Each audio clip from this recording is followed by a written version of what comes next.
Welcome back to Mark Holowitz Vlog, everyone. Thanks for joining in on this absolutely glorious kind of a day. Sun shining, grass is green, and things are good. And of course, we talk about life's too short to drive boring cars. And honestly, you have to live to the values because life is short.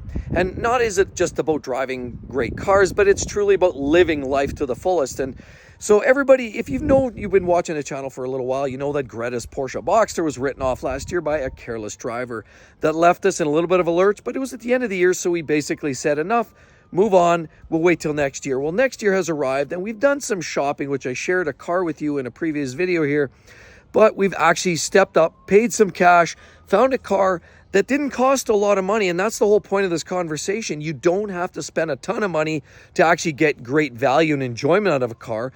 And I just want to introduce you guys today to our brand new car, or new to us, if you will. And we're talking about a Porsche 911 right here. We're talking about a Porsche 996 Carrera 2.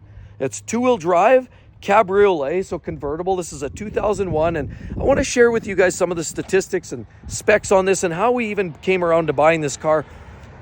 As you know, it's imperative to actually know what the history is on these cars, and this car has a lot of history. That car that we reviewed there last week, you guys know there was no history. It was being sold at a dealer.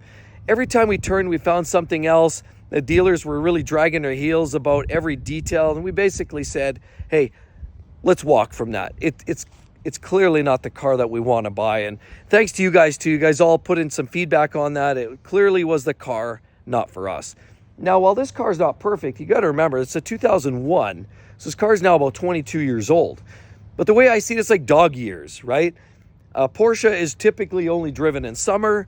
And then of that summer, most people only drive it once or twice a week. So really, a 20-year-old Porsche is more like a 6-year-old everyday car, with the exception, of course, things do dry up. And so you have to make sure servicing is done and kept up. But I do want to share with you guys what we're dealing with here and kind of give you a bit of a walk around and a tour. And because ultimately, remember, we do talk about, not driving boring cars, but equal to that, Greta, she is a fan of driving cool cars too. And I think some of that's rubbed off from me, if we're being honest, but she loves having a fun car. But we don't need to spend $250,000 on a brand new 911 to get the essence, the fun, and frivolity. No, we've driven this car on the way home. It drives great. It's fun. You throw the roof down. It gives you every piece that you would possibly ask for in a Porsche. Yeah, if you want to go track bomb, there's probably better options, but this is a great car. So you don't have to go all in. But what you do have to do, if you're buying a 20-year-old Porsche like this, you definitely want to make sure that it meets all the criteria. You've got good service history on it, some of the weaknesses, which I'll talk about here briefly, just to share with you guys what we're up to and what we've done and what this car has been through. But I want to give you a little bit of a tour, because now this, in fact, is Gretas Car. And remember, also, a happy wife means a happy life. She's been on about getting a car again recently, and absolutely, she deserves it. She puts up with me, which clearly is a challenge of its own right. So, you know what? Hats off to Greta, my wife. She's amazing. And now, she deserves to have a fun toy to rip around in too. So we're going to definitely spend a lot of great days behind the wheel of this car.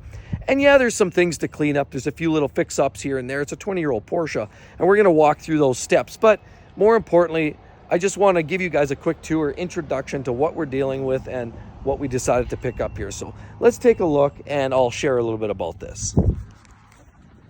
So as I said, this is a Carrera 2, so that means driven rear-wheel drive. Obviously, what we have is, because it's a 911, the engine's out back right here, whereas the Boxster that we had, the engine was mid-engine, so it was right there. So that's the key difference. Now, did you know that this generation is a 996? It's very similar to the 986 Boxster, which is what we had. Did you realize that it's effectively almost the same car from the door forward? Yes, in fact, they were primarily the same. Even the same floor mats fit in this vehicle that you'll find in the Boxster. So clearly the majority of that car is pretty much the same, other than with the 911s, they do beef everything up a little bit. Suspension maybe have some alterations. There's some differences. They might step up the trim levels, but generally it's heavily the same car. Now it's the back, this part here, that changes quite drastically. Now obviously we have the turbo twist wheels. If you guys see right here, we've got the faded caps there. We're going to pop those out. And of course, we're going to give the car a great cleanup here. The previous owner did all the maintenance, but you know, he wasn't the biggest on just keeping the car mint and tickety-boo, but that's okay because we're going to do that. We're going to give this thing a full clean and a detail, and we're going to go out and have some fun with it. So basically, what we have is a power roof here. This is an early generation 2001 996, and it has the 3.4 liter flat six, as you're all aware of. 300 horsepower is what we're dealing with in that engine. Great, naturally aspirated, puts down good performance, sounds great, and it's an amazing car. This one is a 6-speed manual, so that should be fun, rowing our own gears. We should have fun doing that. Of course, we have dual exhaust tips right there, and you'll notice these rear tail lights are very similar to what you're finding in the later generation 997. Very, very similar. Now that wing, yes, that pops up, and this roof is all powered. Everything's powered in this vehicle. Of course, here we have old school type handles on these cars and kind of the older school type of mirrors. And look, do we have any of that film on there? I can't tell if they've got Expel on there. I think at the end of the day, we're going to have to put some film, some Expel film on here, because we definitely, you know, with the roads that we find in Canada, they're pretty rough. Now, headlights are nice and glossy. What you'll find with a lot of these, they start turning brown or they get hazy and fuzzy. So that's actually good. This car here actually shows very, very well. So it's got a bright-eyed set of headlights. And that was one thing that it's nice. It's a real turnoff when you see these and they're kind of browned out or flat and faded.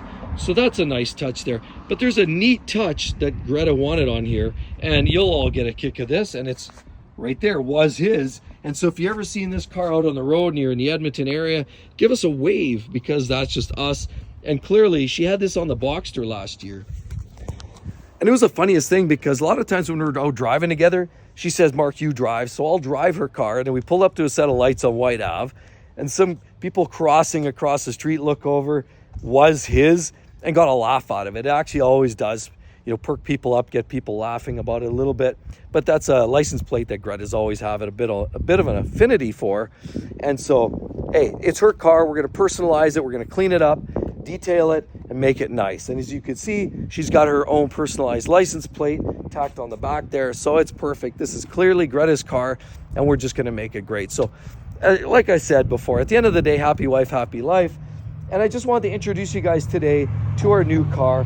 Like I said, we're going to do numerous videos. We're going to enjoy the rest of the summer, or the beginning of summer, and a lot of it is going to include this vehicle. So we're going to do a lot of trips. We have a lot of stuff planned as well. And a lot of you guys, if you're following me on the other channel, then you probably got it. If you join the membership on Exotic Car Play Place, then you're going to start getting the inside scoop as to the car that I'm shopping for. And actually, I shouldn't even say what I'm shopping for. I'm actually buying it. I've actually put money down on it. And so there's going to be several trips to Calgary, so 3 hours south of Edmonton, to work through some of the details with that and kind of that dealership. So the bottom line is we're going to be doing lots of trips, probably to Calgary, all over the city here as well. And we're going to be enjoying this to its fullest. So that's the point. We bought it to use it. It's not going to be a garage queen. It's going to be used. It's going to be used hard, long. We're going to put some miles on this car. Because remember, these cars are meant to be driven. We're not hiding this stuff away. Life is short. Honestly, guys, get those cars out there. Put some miles on them. Drive them. Take that trip out to the mountains. Do that weekend journey along the coast if you've got that near you. Whatever it is, get that person beside you in the passenger seat and enjoy it, because life is short. You know, recently I got some recent news. A couple of people in our family recently went through some, major health issues.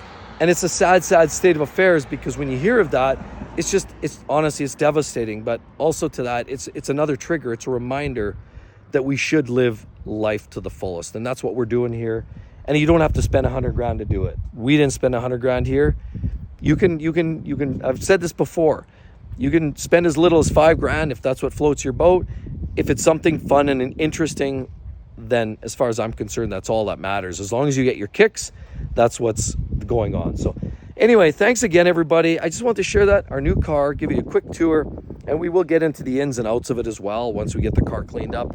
I just wanted to give you a quick overview, and I hope to see each and every one of you on the next one. Please, again, I encourage you, hit that little subscribe button down there. Just give her that little tap-tap-a-roo. And as well, like I said, share that with your friends. So hope to see each and every one of you on the next one. We'll catch you real soon. Bye-bye.